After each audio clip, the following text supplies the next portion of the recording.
Boss team India squad announcement పై crazy update.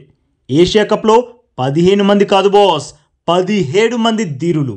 అయితే సెలక్షన్లో stunning డిసిషన్స్తో అందరికీ shock ఇవ్వనున్న committee.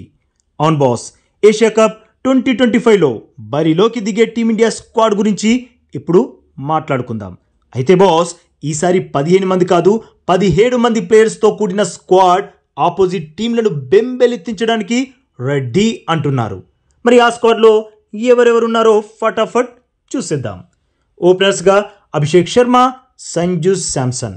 ప్రస్తుతం టీ20 format team India first choice wicket keeper Sanju శాంసనే. ఇక వీరిద్దరి తర్వాత ఫుల్ ఫామ్లో ఉన్న శుభ్మన్ గిల్, తన తర్వాత తిలక్ వర్మ. రీసెంట్గా టీ20 ఫార్మాట్లో తిలక్ కిర్రాక్ పర్ఫార్మెన్సెస్ ఇచ్చాడు, సో తను fix. Next captain Suryakumar Yadav బరిలోకి దిగుతాడు. ఆ తర్వాత allrounders, first world's best allrounder Hardik Pandya, తన తర్వాత అక్షర్ పటేల్. రవీంద్ర జడేజా ప్లేస్ని ఎవరు భర్తీ చేస్తారు అని ఆశగా చూసిన టీమిండియాకి దొరికిన ఆణిముత్యం అక్షర్ పటేల్. బ్యాట్తో బంతితో చాలా ఇంపాక్ట్ క్రియేట్ చేస్తున్నాడు. అలాగే శివం దూబే కూడా తన 6 హిట్టింగ్ ఏ రేంజ్లో ఉంటుందో మనందరికీ తెలిసిందే. దాంతోపాటు టీంకి అవసరమైతే బౌలింగ్తో కూడా సత్తా చాటగల సమర్థుడు. ఇక మరో ఆల్రౌండర్గా వాషింగ్టన్ సుందర్ని కూడా స్క్వాడ్లో చేర్చనున్నారు. వీరి తర్వాత రింకు సింగ్ని తీసుకునే ఛాన్సెస్ చాలా ఎక్కువగా ఉన్నాయి. చివరి సంవత్సర కాలంలో రింకు సింగ్ బ్యాట్ నుండి చెప్పుకోదగ్గ పర్ఫార్మెన్సెస్ రాకపోయినా సత్తా ఉన్న ప్లేయర్ కావడంతో టీమ్ మేనేజ్మెంట్ తనని బ్యాక్ చేయాలి అనుకుంటుంది.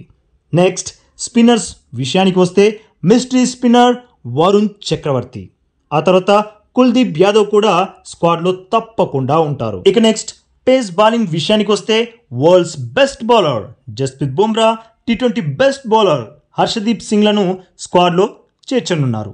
ఇక ఫైనల్గా స్టాండ్ బై వికెట్ కీపర్ స్థానంలో ఈసారి ఐపీఎల్లో బ్యాట్తో బీభత్సం సృష్టించిన జితేష్ శర్మకి అవకాశం దక్కనుంది. చూడండి, ఇప్పుడు మీకు 15 ప్లేయర్స్ లిస్ట్ చెప్పేశాను. అయితే ఏషియా కప్ కోసం టీమిండియా 15 ప్లేయర్స్ స్క్వాడ్ కాదు 17 ప్లేయర్స్ స్క్వాడ్ని సిద్ధం చేయనుంది. జనరల్గా స్క్వాడ్ అంటే 15 ప్లేయర్స్ని సెలెక్ట్ చేయాలి, అది ఐసీసీ రూల్. అయితే ఇది ఏషియా కప్ కాబట్టి ఐసీసీ కూడా ఏమీ ఒత్తిడి చేయట్లేదు. అందుకే 17 ప్లేయర్స్ స్క్వాడ్ని సిద్ధం చేయనున్నారు సెలక్షన్ కమిటీ. మరి ఆ మిగిలిన 2 ప్లేయర్స్ ఎవరో కూడా ఇప్పుడు తెలుసుకుందాం. వారెవరో కాదు బాస్, శ్రేయస్ అయ్యర్, యశస్వి జైస్వాల్.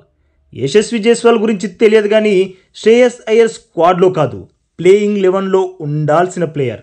అలాంటి కిర్రాక్ ప్లేయర్ విషయంలో స్క్వాడ్లో తీసుకోవడానికి కూడా సెలక్షన్ కమిటీ చాలా ఆలోచించిందట. ఎందుకంత ఆలోచించిందో నాకైతే అర్థం కాలేదు. బట్ ఫైనల్లీ తాను స్క్వాడ్లో ఉండనున్నాడు అన్న అప్డేట్స్ అయితే వచ్చేసాయి. వీరే బాస్ టీమిండియా 17 ప్లేయర్స్ స్క్వాడ్. మరి ఈ స్క్వాడ్ ఎలా ఉంది? పర్ఫెక్ట్గా ఉన్నట్లేనా? ఇంకా ఎవరైనా మిస్ అయ్యారా? కామెంట్ చేయండి.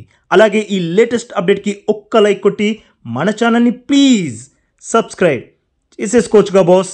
ఇక ఈ వీడియో చూసినందుకైతే మీ అందరికీ దిల్సే థ్యాంక్ యూ బాస్.